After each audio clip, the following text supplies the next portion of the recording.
Selamat pagi dan salam sejahtera untuk kita semua. Perkenalkan, nama saya Maria Claudina Alves, siswi kelas 10 IPS 2 dari SMAK Regina Pacis Bejawa. Pada kesempatan ini, saya akan mempresentasikan makalah saya yang berjudul Kurangnya Minat Generasi Muda dalam Mempelajari Seni Anyam Bere.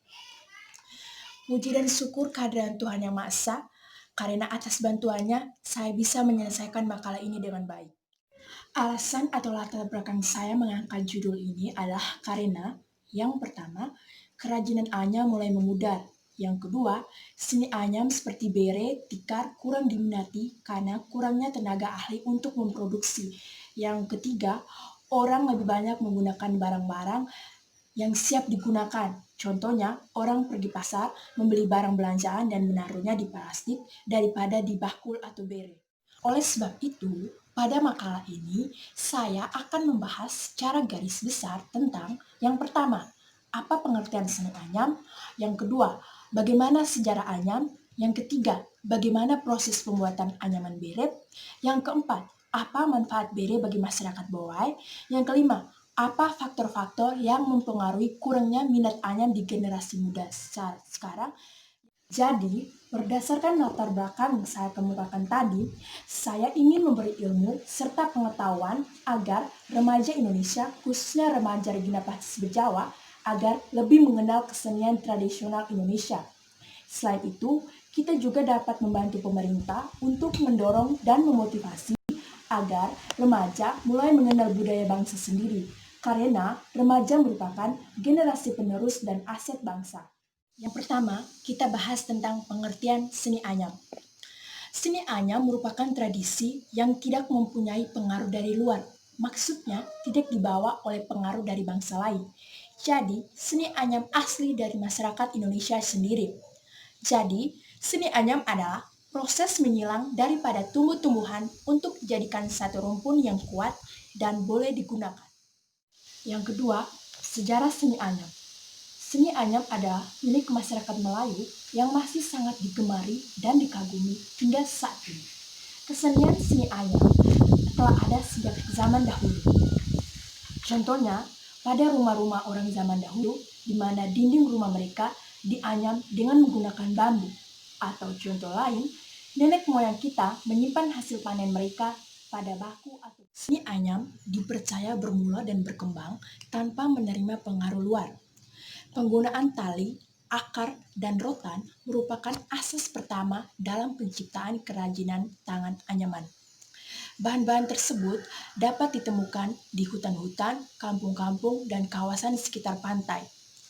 Pada zaman dahulu, kegiatan anyaman dilakukan oleh kaum wanita untuk mengisi masa senggang dan bukan sebagai mata pencarian utama. Yang ketiga, proses pembuatan bere atau bakul. Daun lontar merupakan salah satu bahan dasar yang digunakan untuk menganyam, yaitu dengan menggunakan pucuk daun lontar yang baru berusia 3 bulan.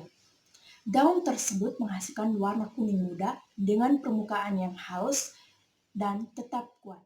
Proses pembuatan berawal dari pengambilan pucuk daun lontar yang ada di bagian paling atas pohon. Ketinggian yang harus dipanjat pemanen sekitar 20 meter dengan menggunakan bantuan tangan bambu. Pucuk diambil karena teksturnya yang masih lunak dan mengeluarkan warna kuning yang bagus untuk diwarnai kembali. Pucuk daun tersebut akan tumbuh 3 minggu kemudian. Dari satu pucuk, besar dapat menghasilkan sekitar 30 lembar daun lontar yang dimanfaatkan menjadi beragam jenis bentuk. Tahap kedua, pucuk daun muda tersebut disuwir atau dipisahkan dari tulang daunnya yang keras. Ada beberapa jenis suwiran yang dilakukan tergantung ukuran lebar daun. Ada daun yang disuwir sebesar 1 cm dan 2 cm. Lepas disuwir, pucuk daun lontar masuk ke tahap pengawetan dengan cara merebusnya 2 kali dalam air. Pengawetan tersebut untuk membunuh mikroba yang ada di dalam daun sehingga tidak mudah laku. Sedang beberapa daun masuk tahapan pewarna untuk variasi produk. Warna yang digunakan ada yang alami seperti daun jati dan kunyit. Ada pula yang sintetis dengan pewarna tekstil. Daun yang sudah diawetkan dan diwarnai akan dijemur hingga kadar airnya 0 dan siap diaduk. Pembahasan yang keempat yaitu manfaat bere bagi masyarakat Bawai. Bere atau bakul pada zaman dahulu merupakan salah satu perlengkapan penting yang harus disiapkan pada saat upacara adat atau pesta rakyat lainnya. Contohnya, pada saat upacara pembangunan rumah atau fondasi rumah dan upacara masuk minta atau resmi. Bere digunakan untuk menyimpan makanan seperti nasi dan daging yang dibagi pada saat upacara. Yang mendapat bere yang berisi makanan adalah kakak adik dari keluarga yang melakukan acara tersebut. Selain digunakan untuk menaruh makanan, bere juga dimanfaatkan untuk menyimpan berbagai jenis hasil panen. Ukuran bere bermacam-macam, ada yang kecil, sedang, dan juga ada yang besar. Kalau yang kecil biasanya digunakan sebagai tempat taruh sirih pinang untuk ibu-ibu atau oma-oma yang suka makan sirih. Kalau yang sedang digunakan pada saat upacara adat atau pesta rakyat seperti yang sudah saya jelaskan tadi. Sedangkan yang besar digunakan untuk menaruh hasil panen yang sudah dipanen.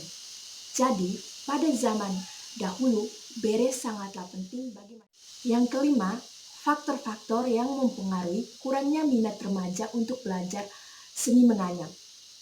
Menurut Hidayato, para remaja saat ini cenderung menyukai sampai meniru kebudayaan luar.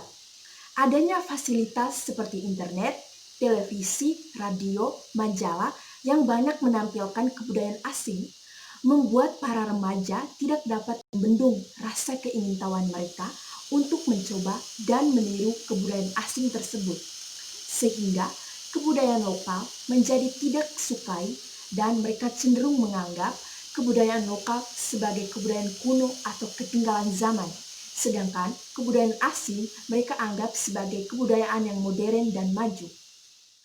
Selain penyebab umum di atas, menurut saya ada beberapa penyebab khusus yang perlu diperhatikan. Di antaranya, yang pertama, tidak ada kurikulum pendidikan yang secara khusus mempelajari budaya lokal. Yang kedua, kurang adanya perhatian pemerintah untuk menyediakan lembaga pemerintah khusus mengembangkan serta melestarikan budaya lokal. Jadi, bukan hanya membangun minat remaja atau generasi muda, tapi pemerintah juga perlu menciptakan suatu perpaduan yang unik, sehingga para remaja tidak merasa bosan dengan kebudayaan lokal, sehingga kebudayaan lokal terus dilestarikan sampai kapanpun. Yang terakhir, bagaimana cara untuk menumbuhkan minat generasi muda akan seni anyam bere? Setelah mengetahui beberapa faktor penyebab di atas, sudah sangat jelas bahwa ada beberapa langkah awal yang bisa kita lakukan untuk menumbuhkan minat generasi muda untuk mempelajari budaya lokal, khususnya seni anyam bere. Langkah awal yang harus dilakukan adalah yang pertama, pemerintah harus menetapkan kurikulum untuk setiap jenjang pendidikan, yaitu dari tingkat SD, SMP, SMA, dan jenjang perguruan tinggi. Yang kedua, pemerintah memberikan pelatihan khusus kepada para tenaga ahli atau orang-orang yang dari zaman dahulu yang lebih berpengalaman. Yang ketiga, setelah pemerintah menetapkan kurikulum tersebut di setiap jenjang pendidikan, maka langkah selanjutnya adalah setiap lembaga pendidikan mulai menjadwalkan pembelajaran khusus untuk budaya lokal seperti menjadikan budaya lokal sebagai kegiatan ekstrakurikuler wajib yang harus dimiliki oleh setiap anak. Jadi, jika pemerintah sudah menetapkan kurikulum yang disahkan, maka lembaga pemerintah akan sangat membantu menumbuhkan minat remaja untuk menyukai dan mencintai budaya seperti seni anyam. Jadi, kesimpulannya, seni anyam bere dapat diminati oleh para remaja jika pemerintah dan lembaga pendidikan sudah mensahkan kurikulum budaya lokal. Sekian presentasi saya. Mohon maaf jika dalam presentasi saya tadi menyinggung perasaan. Saran dan kritikan yang membangun sangat saya nantikan untuk kesempurnaan makalah ini. Tetap sehat dan semangat menjalankan aktivitas kita semua. Tuhan memberkati.